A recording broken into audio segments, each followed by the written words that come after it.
And you stabbed him? Yep. Do you remember how many times? Countless. I'm sorry? Countless. Strangely, Dima Tower couldn't recall the atrocious act that resulted in 145 stab wounds. The attack that claimed the lives of his parents, Robbie and Jeniffer Tower. On August 31st, 2023, dispatchers received a disturbing 911 call. Caller, what's your emergency? Listen, there's a whole bunch of blood outside. We need an ambulance now. Someone please, someone. There's blood out there. Yes, there's blood on the front door. Oh. Upon arrival, officers found the couple mercilessly stabbed to death, and the sole suspect in this harrowing murder was their own son, Dima Tower. What follows is his own account of spine-chilling details and the shocking motive that would be beyond anyone's imagination. She wasn't crying, pleading for her life or anything. She was. Sounds crazy, doesn't it? Dima Tower, born in Ukraine, was 14 when he was adopted by Robbie and Jeniffer Tower, a couple dedicated to international ministry. The family seemed finally complete, and to the outside world, they seemed perfect. However, behind closed doors, a far darker reality was unfolding. On August 31st, 2023, the couple's neighbor called 911 after witnessing something truly awful. About 5 minutes ago or so, maybe a few more, and my daughter was sleeping upstairs, and the girl was screaming, I guess, and I heard her scream, my son heard her scream, and she's saying, I need help, and I didn't, when I got downstairs, the person's gone, and I know she's not out there. I haven't gone out yet, but, oh, there's a whole bunch of blood outside. We need an ambulance now.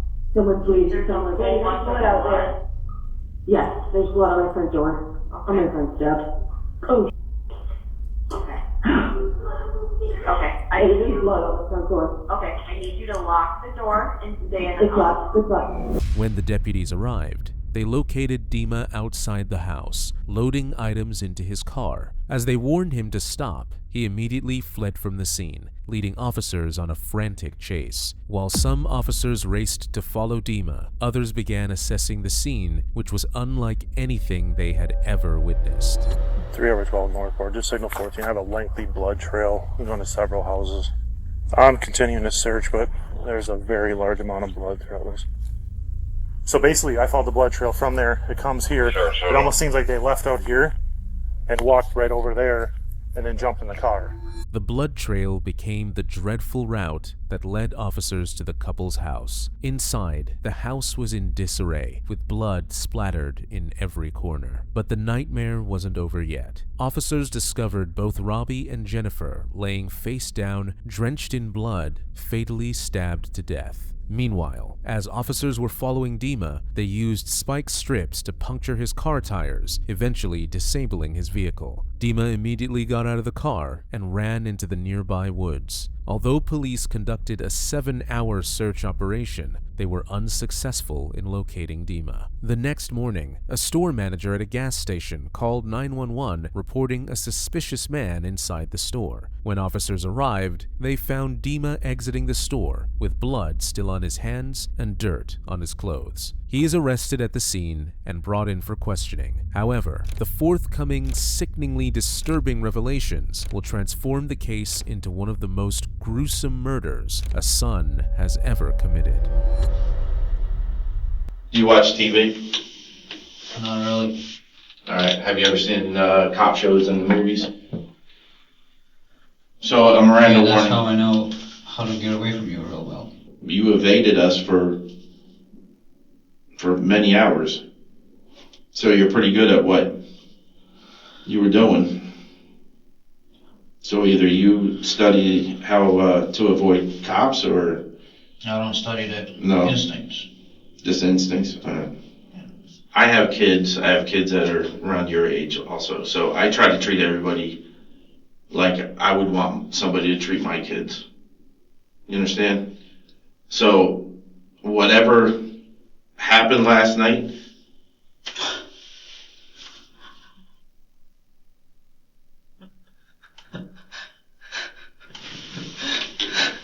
it's all right to talk about it.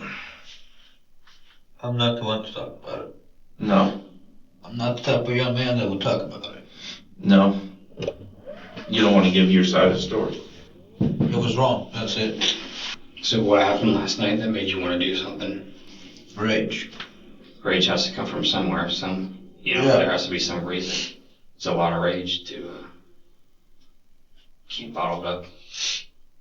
Right? Did your parents push you into the rage?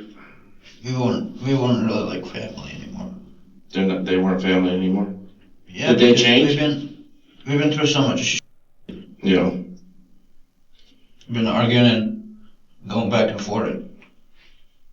About what? Family issues. Okay.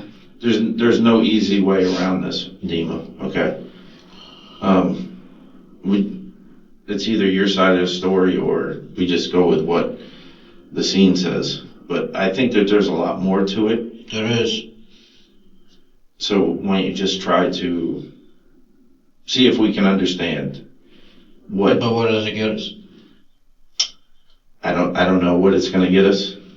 Maybe us trying to say, well, we could see that happening the way it did. To give an explanation of what happened last night, because right now we don't have one. We just have what we can see and what's there. What it looks like is a monster was in there, two helpless people. Maybe it was just something that your parents did. It's not that bad, It has a lot to do with everything. It has a lot to do with everything that I've been through and the anger that's inside me. Yeah. All the shit that I've seen. I don't like the situation. I don't like the people I'm with, so I'm just gonna kill them. So you said that if you don't like the people that you're with, you want to kill them? Not anybody. It has a lot to do with the way I am and the way I see things and personal reasons. Or observations and I don't know, like you said you want to try to understand. It's hard to explain. Mm-hmm. So have you had these thoughts for most of your life No. No. Just came up because of all the anger and all the I don't know what your grandfather likes about his country, but in today's United States, there's not much to like about it. I want to go back to Ukraine. Yeah. Did you ask him? Did you say that to your parents that you were going to go back to Ukraine, and did they put up a fight with you or something? No, it's not that. No. Personally, I want to go back to Ukraine because I'm sick and tired of living in this country, putting up with all this. What made you go in there and have an altercation with your dad? It was not an altercation. What happened when you went into the bedroom? Your dad was sleeping. What happened? Just stabbing. What was he doing? What do you mean? Was he yelling, or did he wake up after you stabbed him? You're asking kind of weird questions. Well, I mean, did he start fighting you? Because we know that he got out of bed somehow. Yeah, you want me to stop? Yeah. Do you know where you stabbed him first? It was dark. Where was your mom at? Right there. She was next to him? Did she wake up? Yep. Why are you asking me these questions? Because we want to know your side of the story and put some of the pieces together. And what is it going to get me after you put the pieces together? I'm still going to go to prison, so. Well, what do you think you should do? Do you think you should go to prison? Well, that would be the obvious consequence.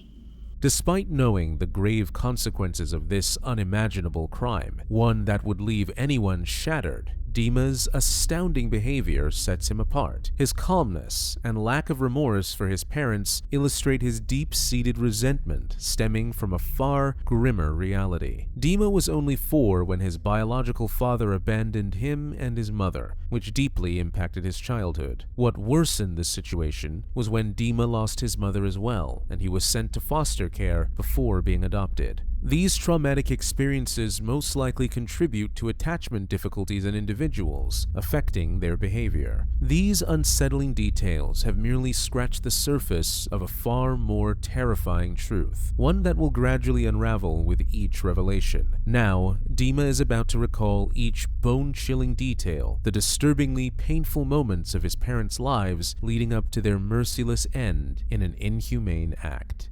You do know that, like, we're trying to piece this together, okay? So your dad starts getting up out of bed, No, he wasn't. He was sleeping. okay? And you stabbed him. Yep. Do you remember how many times? Countless. I'm sorry? Countless. Countless times? Did he ever get out of bed? Yeah. And then what? Did you push him against the wall? Or did he fall? Just bleeding out. Going around the house. Trying to fight me back. Okay. Did you stab him out in the living room or Yep. leaving out of the bedroom? Yep. Was your dad able to get back at you in any way, like to eat? Was he not able to manhandle you at all, or no? Try to. No, I'm stronger than I look. How were you stabbing? Like, was the fist going Different from top ways. to bottom? Or do you mind showing me? I mean, it was like sometimes I would barely hold a knife and still stab him, you know. It's like there's blood everywhere. Did you get a lot of blood on you? Yep. Did you try to rinse it off, or See it right now. where was your mom at? Going around the neighborhood asking for help, Was she on her phone? possibly. Some call the police. Did she hit you or anything, or try to fight you off, or? She's a woman. What do you think she's gonna do? Well, I can tell you that if probably most women will either run or they're going to fight back. I tried to fight back, but there's not much she can do. All right. So, Did she try to fight you back?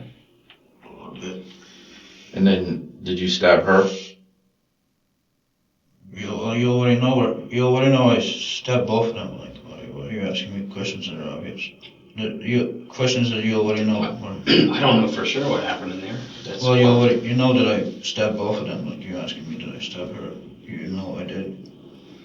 I mean, a lot of things could have happened in there. I don't know. That's What happened when she ran out? Did she go out the front door? Yep. Did you close the door behind her, or did you? I told her to get back inside. And she kept going? No, she went back inside. At one point, didn't she go to the neighbors? Yeah, that's when she ran out. Sound cold. Where was your dad at that point?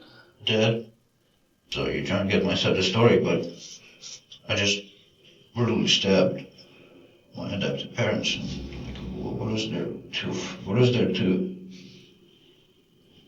get? So she comes back. Does she listen to you? She comes back. Do you guys talk at all? Yeah, I tried to talk to her. How did that conversation go? It was a monologue. So did you stab her already at that time? At that point? After I finished saying what I had to say. What's that? After I finished saying what I had to say. After you said what you had to say to her, then you stabbed her? Yes. Where at? A lot of places. Like you, don't you already notice? Did you cut her throat? No, just stabbed her. You just stabbed her in the throat? Yeah. And she laid right there? No, she tried to fight me back. Where was she where was your mom when you stabbed her? Were you guys in the house at that point? Did you start outside? In the house.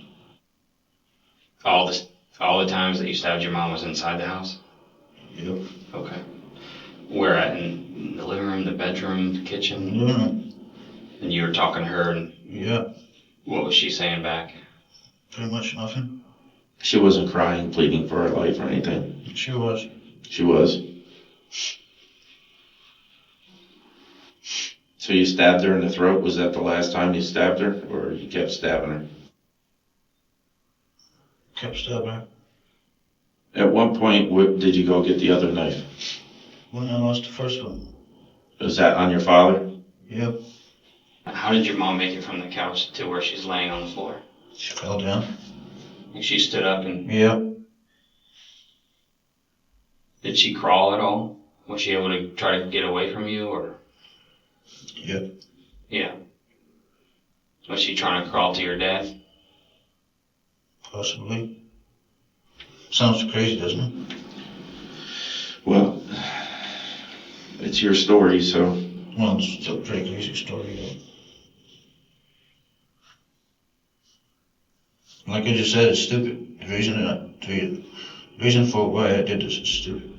Dima's animosity didn't spiral solely from his harsh upbringing, but also from his inability to connect with his adoptive environment, making him feel isolated. The family had been in frequent arguments, with Robbie blaming Dima for destroying their marriage, which eventually stained the couple's bond. The changing family dynamics led Dima to move out temporarily. He had returned just a month before the gruesome incident. However, by that point, Dima had something else on his mind. On the night of August 31st, Dima entered his parents' room while they were asleep. He first attacked Robbie, who tried hard to elude his son's cruelty. But unfortunately, Dima was determined to kill Robbie, stabbing him 69 times. Meanwhile, Jennifer managed to run away. She immediately fled to the neighbor's house, pleading for help. However, her escape was brief, as Dima followed her, brought her back into the house, and stabbed her 76 times, leaving her dead at the scene. With each new detail, the missing pieces of the puzzle begin to fall into place. Detectives now shift their focus on the actual motive, one that left Dima with no choice but to inflict unfathomable pain on his parents. What was the reason to kill your parents? There's many reasons. Give us one reason. I don't like him. What did they do to make you not like them? I don't know. I'm asking. I don't live your life. I don't live with you guys. So. I mean, yeah. Everyone's gonna tell you that. Oh yeah, in America, yeah, you get whatever you want. Life's easy, but I don't see it like that. It's like, How do you see it? Help me understand. well, I'm basically a nobody coming from nowhere. I was in the point of starvation when I was a little kid, so. And that's that when your parents adopted you? No, that was when I was with my biological mother. It was a long time ago. Okay. What I'm basically saying is, the way I see things is not laying out with. I mean, I'm not trying to tell you that I try to control my parents. That's not what it is. I'm not that head, But it's just my adoptive parents really never taught me anything there. They never taught you anything, you said? Yeah, it's like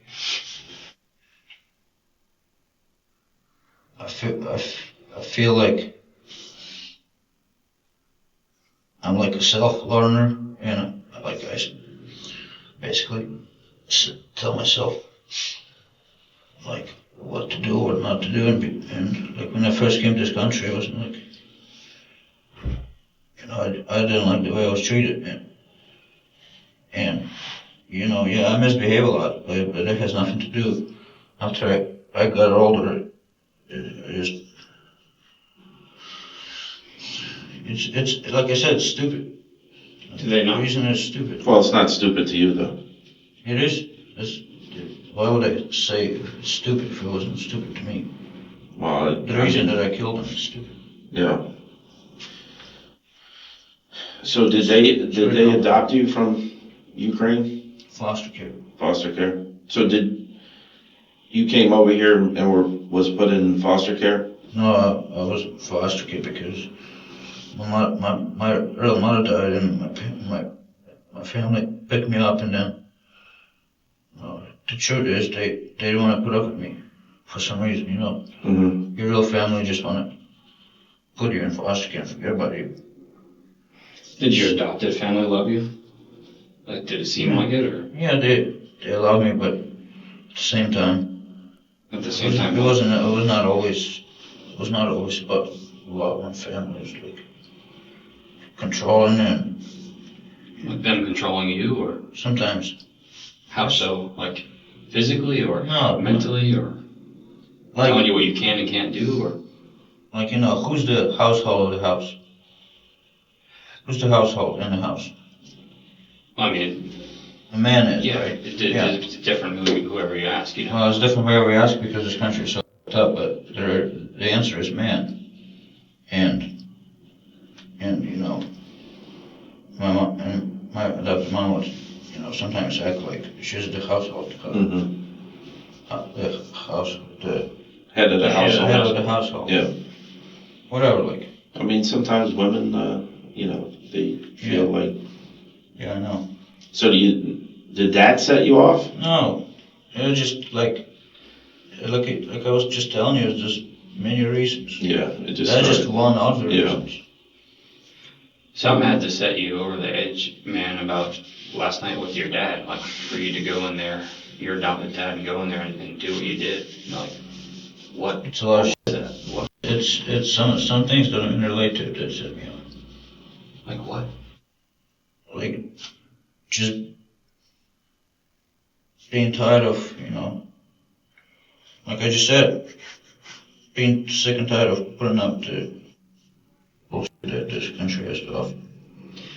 Well, when you made you take that out on your parents, though, why did it lead to that? Like, what happened? Because they're part of it. So when you tell me you're not mentally ill, this is mentally ill, like you know that. What makes you say you're mentally ill? What I just said, that's what I did. But there's a difference between mentally ill and having rage and being pissed off at someone. You know what I mean? Yeah. But which is it for you? Well, it's the second one, but I still feel like I'm mentally ill because I never really had a good family before I came to this country, and then when I came here, I was already basically on my own with my own world inside my head, and you come here and you have to put up with somebody else. Do you think that it's mental illness, or do you think that it's regret that you had from what happened last night? It's regret. When you say Mental illness because yeah. I wasn't brought up right. I was living with my mom most of the time. My father abandoned us. Like I was, the way you grow up when you're a child, basically, it's your fundamentals for the rest of your life. If you don't have a good childhood, you're gonna be messed up in the head for the rest of your life. Right. So that's why I say mentally ill, because I was not raised correctly when I was a kid. When you came back and your dad was kind of pissed off at you at first. Yeah, because I know that I heard like I was mad at they were mad at me too, and I was mad at them. They were mad at me. Did he say why though? Like what? Yeah. You came back and you were met with your dad being pissed off at you. Yeah. Like what? I was like, my mom cares about me more than my dad does, and then she says that I ruined the marriage because of that. Do you think that's what happened? No. Were they going through rough times too? No, they weren't. It was rough times because I had rough times since I first came here. So did they argue a lot? Because of me, yeah, it was all about. Just about you? Dima's tone and demeanor while recalling these heart-wrenching details ultimately expose his narcissistic persona. He attempts to gain detectives' sympathy by rationalizing his actions. However, he fails to recognize his profound lack of empathy for those who tried to provide him with a better life. Throughout, Dima's physical posture, marked by his head bowed, also suggests a deliberate display of dominance and detachment. The way Dima executed his plan and ruthlessly murdered his parents qualifies him as one of the cruelest sons ever. Initially, Dima Tower was charged with 2 counts of second-degree murder and attempting to evade capture. On November 2025, the trial began, during which the prosecutors asserted that Dima's act was premeditated. However, the defense argued that the act happened in emotional turmoil rooted in psychological issues and a traumatic childhood. Soon enough, the court witnessed one of its most dramatic trials when Dima decided to testify in his own defense. Okay, what were you thinking about between the first stab and the second stab? There's nothing to think. Nothing to think. What am I supposed to think then? Is that what you're saying? Answer's too complicated for you.